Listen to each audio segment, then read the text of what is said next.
بسم الله الرحمن الرحیم. ګرانو هیوادوالو، محترم خویندورونو، هیلهمندیم چې دغه د ناامیدۍ او مایوسۍ شپې به ژر تر ژره ختمې شي او افغانستان به بیرته د ازادۍ، رفاه او پرمختګ په لور خپل مسیر بدل کړي. زما ټول تمرکز او ژمنه هیوادوالو سره د یو سوله ییز ژوند چې د هغه په چوکاټ کې د وینې تویدل ختم شي او ګران افغانستان ثبات، امنیت او پرمختګ ته ورسیږي و او ده. دا مې لا هم اساسي هدف دی. د تیرو څو ورځو پیښې په ډیر سرعت سره رامنځته شوې.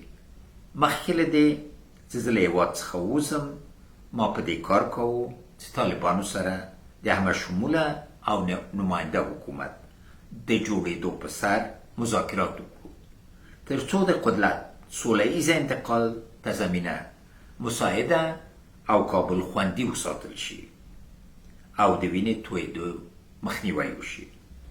ګرانو وطنوالو، زه په اماراتو کې غواړم د وروستیو تحولاتو په اړه لنډ مسایل در سره شریک کړم.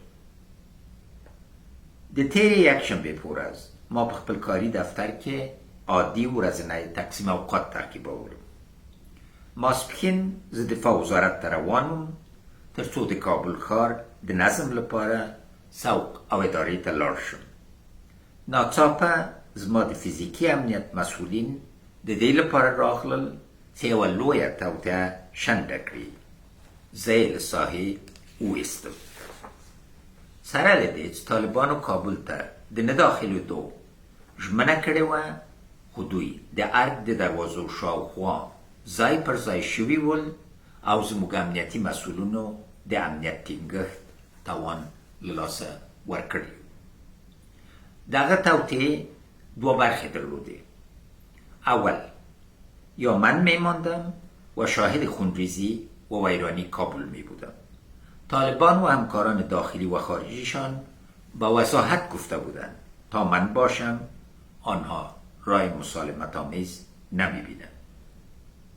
مسئولیتی که به دوش من گذاشته می شد این بود که به خاطر قدرت کابل ویران و خونریزی کوچه به کوچه در کابل مثل سوریه و یمن آغاز شود. دوم، دقایق بعد از این که من مجبور ساخته شدم تا از کابل برایم، طالبان و چهره‌های ناشناس که به زبانهای کشور ما بلد نبودند وارد ارگ شدند.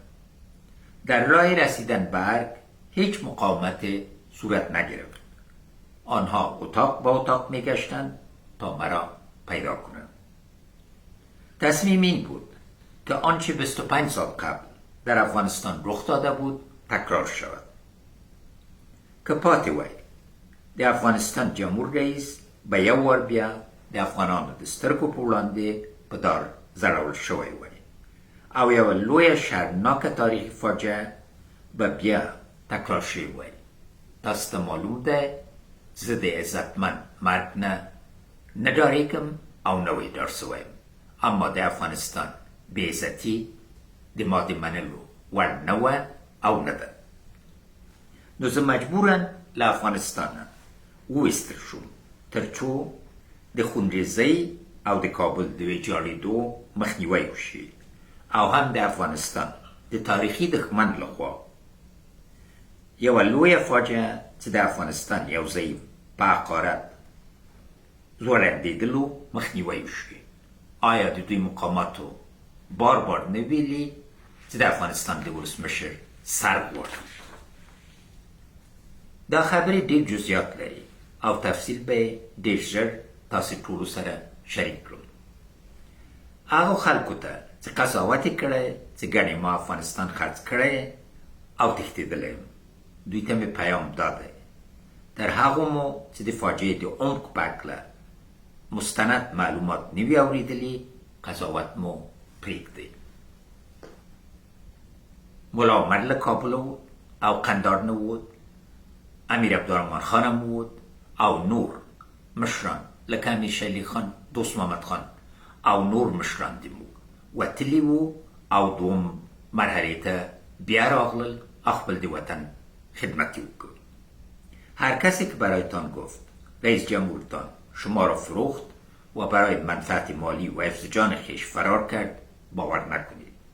من به گونه از افغانستان خارج ساخته شدم که حتی فرصت نیافتم تا چپلی هایم را از پاهایم بیرون کرده و بوتهایم را بپوشم. بزرگترین سرمایه زندگیم که کتاب ها و صدها کتابچه یادداشت و لپتاپ شخصیم بود که تمام دار و ندار معنوی زندگیم را تشکیل میداد نتوانستم با خود بگیرم. تمام اینها که جز اسرار دولتی و محرم هستند متاسفانه به دست دیگران افتادند. من هیچ گونه بحث را برای ترک کردن افغانستان با قدرت‌های بین‌المللی مقیم افغانستان نداشتم و این حادثه دفعتاً و تحت فشار همکاران امنیتی ما بود. من با یک پیراهن و تنبان، یک واسکت و یک جوره چپلی مجبور به ترک وطن شدم. جزئیات را بعدا انشالله همراهتان شریک میکنم. په دې ورځو کې زما د شخصیت وژنې او د اعتبار د له منځه وړلو لپاره ډېرې هڅې وشوې او حتی داسې بې بنیاده او کاذب تورونه ولګول شول چې پیسې انتقال شوي دي. دغه تورونه په مکمله توګه بې اساسه دروغ او له واقعیت څخه لرې دي او په کلکه یې ردوم. موږ کوربه هېواد ته تش لاسونه راخلو د دوی له ګمرکاتو نه پوښتنه وکړئ. د تېرو څو ورځو پیښو وښوده چې افغانان سوله غواړي، د کابل ساتنه او په دغه ښار کې د پراخې ګډوډۍ څخه مخنیوی وشو چې دا د الله تعالی لوی احسان دی. زه د روانو مذاکراتو څخه چې د حکومت لخوا پیل شوي وي اوس د ډاکټر صاحب عبدالله او پخوانی ولسمشر کرزي صاحب پر مخ وړي حمایت کوم. دا پروسه باید بریالی شي.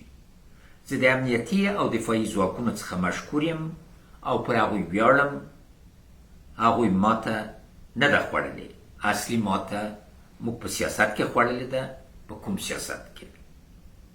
هم د طالبانو د رهبري سیاسي ناکامي وه، هم د حکومت د رهبري سیاسي ناکامي وه او هم زموږ د نړیوالو همکارانو سیاسي ناکامي وه. دا ناکامي د سولې پروسه وه چې د جنگ په بهیر بدل شو او سره له دې چې بار بارم د ټرمپ په ادارې کې دا پیشګویي کړې وه چې باید سوله د افغانانو د تجربې او بین‌المللي معیارونو په اساس وسي، هغه ونه شوه. زه یو ځل بیا د خپلو ټولو امنیتي ځواکونو د سرښندنو څخه مننه کوم. په دوی ویاړم او افتخار پرې کوم. در آخر برایتان یک پیام مهم دارم. من قصد فرار و جلاوطنی ندارم. فعلا در امارات هستم تا از خونریزی و فاجعه جلوگیری شده باشد. همین حالا در مشوره هستم تا به افغانستان برگردم و به تلاش‌هایم برای تأمین عدالت، حاکمیت افغانها بر کشورمان و اعاده ارزش‌ها و دستاوردهای واقعی اسلامی و ملی مردم افغانستان با هم مبارزه کنیم. تشکر از همه کسانی که پیام‌های دلجویی و احوالپرسی را از داخل و خارج از وطن برایم فرستادند. زنده باد افغانستان، تل دی وی افغانستان، yaşasın Afganistan.